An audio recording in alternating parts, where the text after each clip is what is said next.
তারেক রহমানকে বরণ করতে চলছে শেষ মুহূর্তের প্রস্তুতি। এই মুহূর্তে সেখানে আছেন সহকর্মী আব্দুল্লাহ আল কাউসার। সরাসরি চলে যাচ্ছি তার কাছে।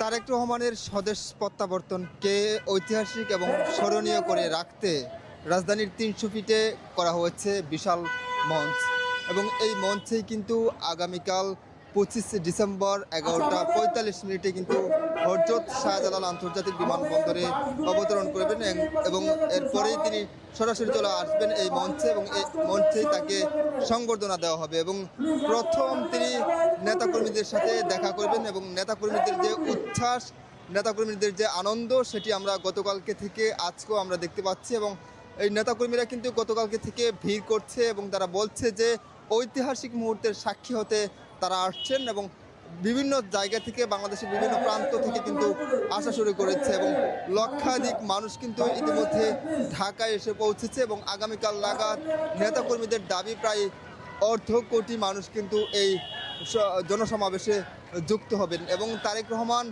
তিনি এখানে এসে চলে যাবেন রাজধানীর এভার কেয়ারে, যেখানে তার মা আছেন, এবং সেখানে তার মাকে দেখে তিনি চলে যাবেন তার বাসভবনে। এই ছিল রাজধানীর ৩০০ ফিট থেকে সর্বশেষ।